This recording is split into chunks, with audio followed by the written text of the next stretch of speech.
I'm coming!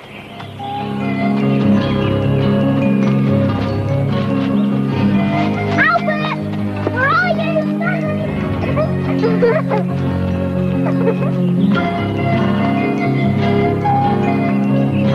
Albert! Stanley! Watch out!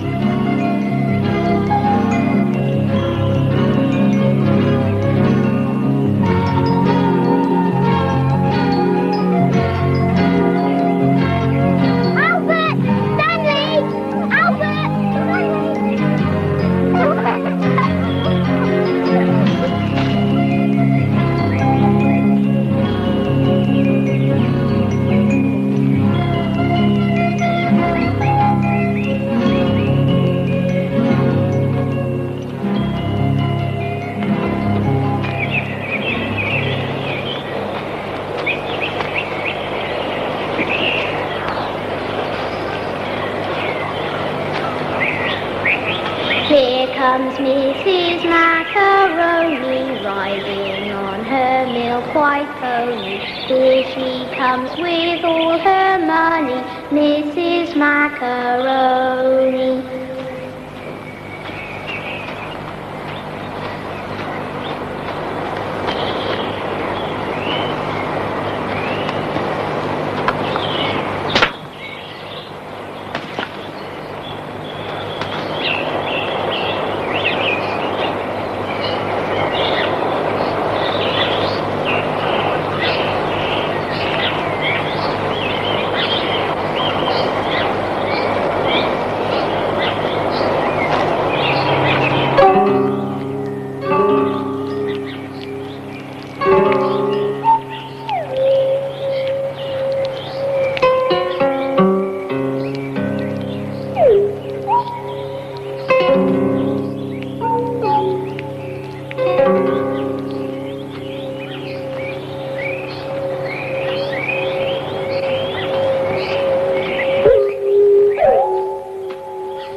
Here comes Mrs. Macaroni riding on her milk white pony.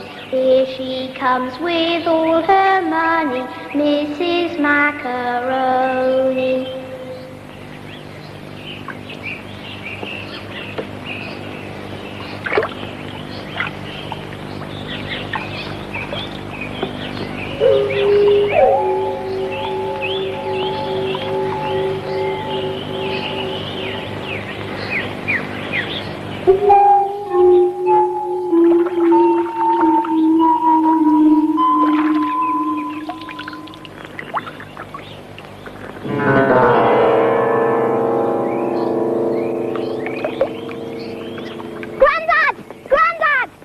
Hello, Billy. Hello, Grandad. You seem to be in a bit of a rush, young man. Just what have you been up to? Me? Nothing. Oh, I see. Nothing. Didn't want to be late for tea.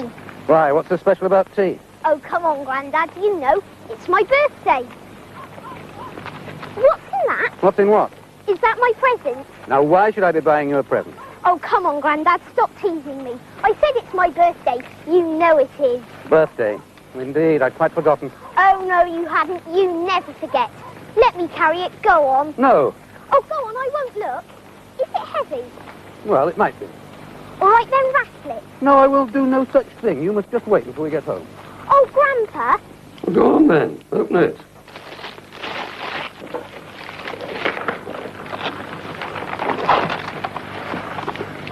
Gosh, Dad, look. A magnifying glass. Thank you, Grandad. It's smashing. It's all hairy. Gosh. Yes, well, I wouldn't look too closely if I were you. Maybe he hasn't washed behind his ears. So, you like it? Here we are, then. And about time, too. Just you hush. And turn out the light. Come on, that's terrific. And don't forget to make a wish. Happy birthday.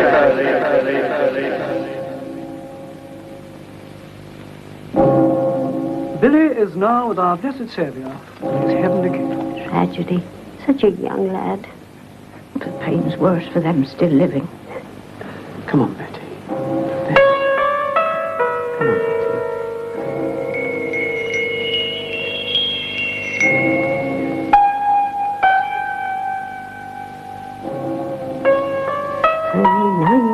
they were laughing and celebrating the lad's birthday. Diphtheria was part of it, they say. The lad was weak. He couldn't fight the diphtheria when it came. Oh, why is such a thing happening to Billy? You must be brave, Mrs. Johnson. Let us therefore pray together, and not burden ourselves with the fruitless questioning of the will of God.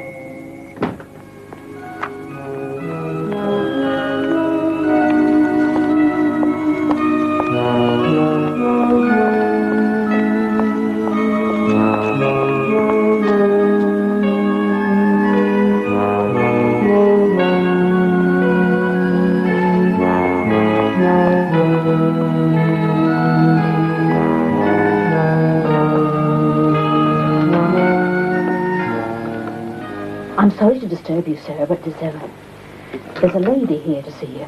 A lady? At this hour? Who is it? It's Miss Watts. Watts? Watts? Do I know her? Well, she is known in the village, sir. May I show her in? Watts?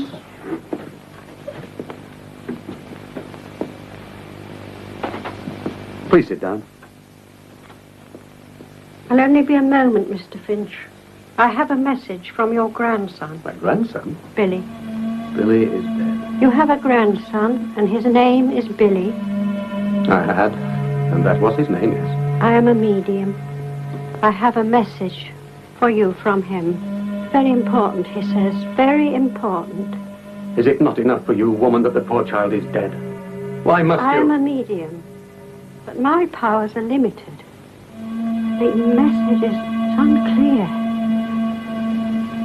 You must go to one greater than I. I don't care what you are. I must ask you to leave. Don't you think there's already been enough grief over this terrible affair? Please go.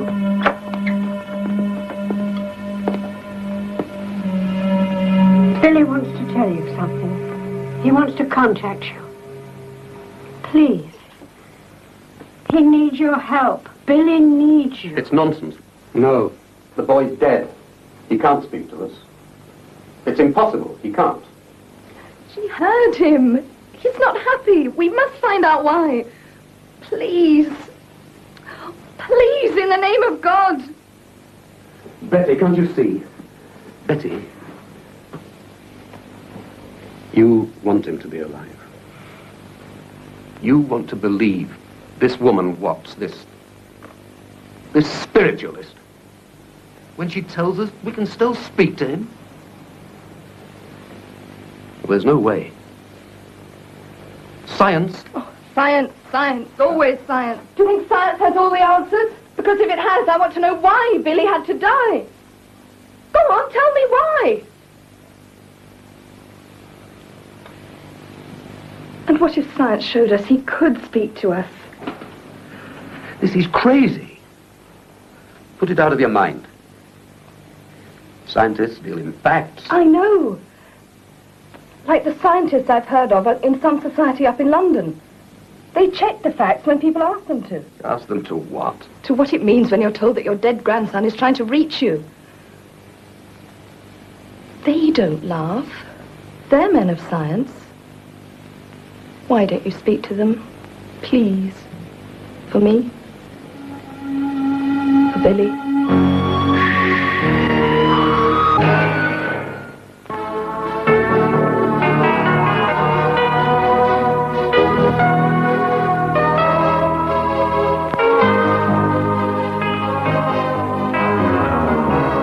As I say, Mr. Thomas, I'm a man of science.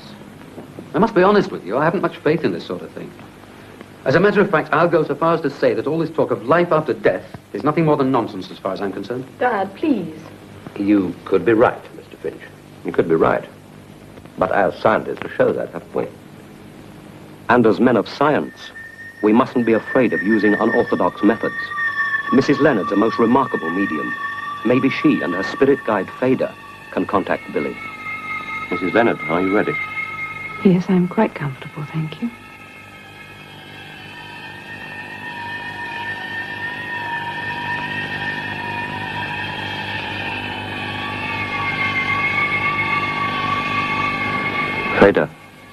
Are you with us? Yes. Yes, I'm here. We need information from someone recently passed over. 2 of the family are with me. Yes, we see a young boy in the country. A fine view and trees and... Yes. Yes. a hat. Or a box. I don't know, it's going... It's floating. Is there anyone with it? No, it's going, it's disappearing.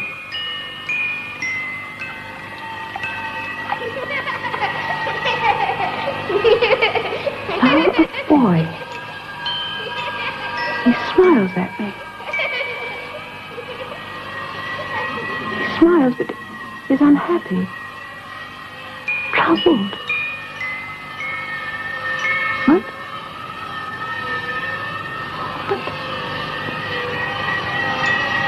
He says his name is Billy. Yes, Billy. What happened yesterday proved nothing. Well, you could have told her everything before we got there. I'm sorry I was talked into this. And that voice she put on. Who's she meant to be? I've told you, her guide, Fader. Mrs. Leonard is a very sensitive medium. Somehow, and we don't know how, she can communicate with those who have passed on from this life. To do that, she goes into a trance, as you saw last night. When she's like that, she can receive messages from the other side. Can she? But only from a guide who has passed on. In this case, Fader, who uses Mrs. Leonard to communicate. And don't forget, that was just our first sitting. Mrs. Leonard told me she senses something very urgent. Dangerous. With your permission, I should like to continue the sittings. And if I refuse my permission? It won't make any difference. We can't stop the messages coming through. Second sitting, November 18th, 1932. I have a strong feeling here. I feel it very strongly. Billy passed over with Diphtheria. Yes. Yes, but something else. Billy's trying to say something else caused his... Yes. Something else, more than the disease, behind it. What happened?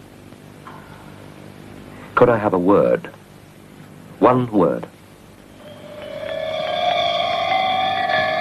Pipes. He says pipes.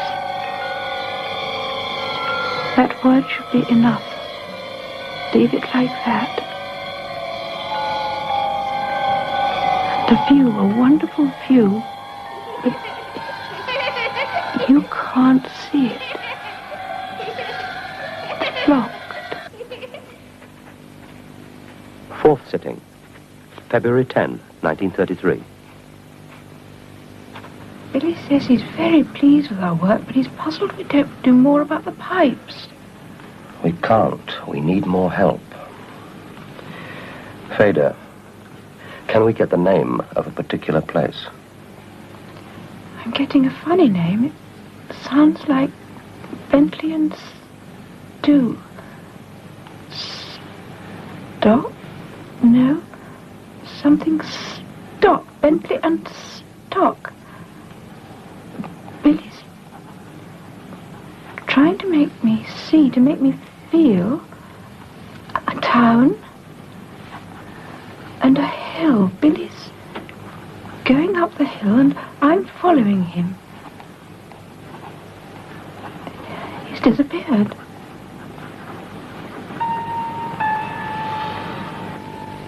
Sitting after sitting and still no apparent progress.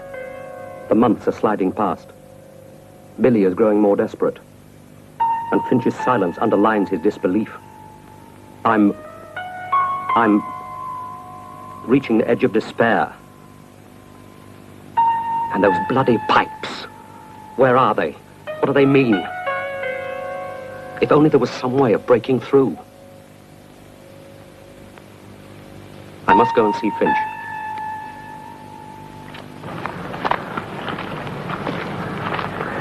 This is what he must have meant by the word stock.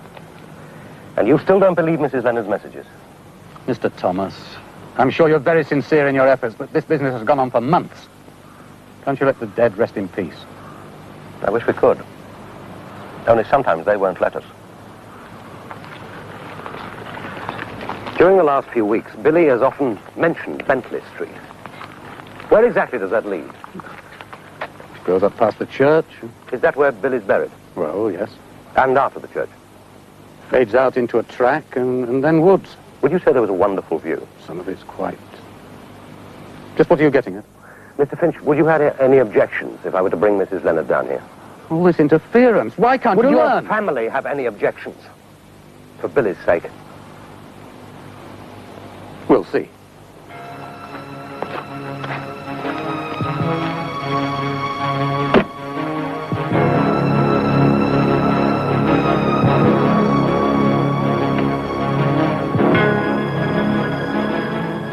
What lovely country air.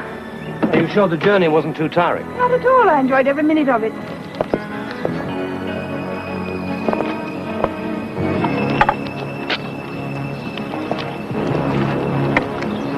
You're sure about the family? There was a certain reluctance, but yes, they've agreed to meet us. Here they are. I still don't like them. Is there any harm in it? I don't know. Is there any good? I'm not convinced. I feel Billy's presence very strongly. That's hardly surprising. Mrs. Leonard, do you need to go into a trance? No, that won't be necessary. I feel his... How is he? Betty. I must go into those woods. That's where the answer lies. Stay here. We want no part of this. Let them go.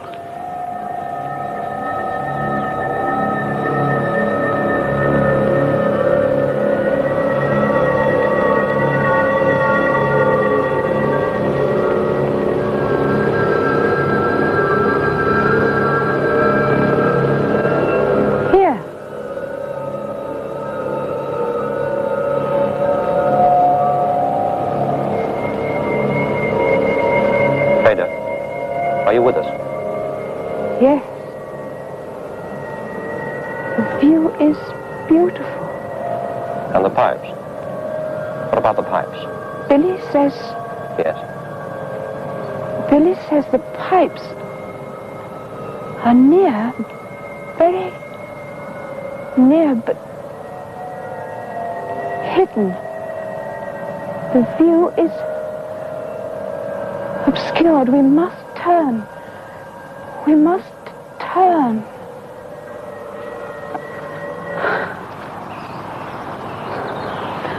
Is everything all right?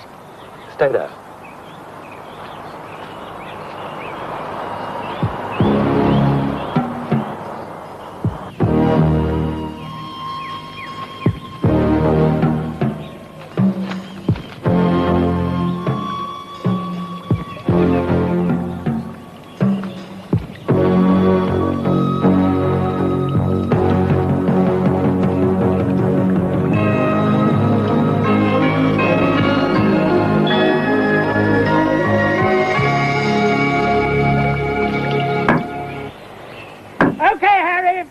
For now, you go back to the depot. I'll wait here till the pumps arrive. So, how did it happen? These two pipes here, I traced them back to a natural spring. Natural over 200 years ago. Then this was a tiny village. The landlord built a canal to provide fresh water for the villagers. As the place grew, so new sources were found. The canal was forgotten, started to rot, and began to drip poison into stagnant pools. Poison? Oh, yes. We've had the water analyzed. It's very contaminated. Anyone who drinks this will become severely ill and weakened. And if any disease followed, well, I'm afraid I'd say your lucky discovery probably saved quite a few lives. It wasn't right. What else could it have been? No one knew the pipes were here, so nobody told you, did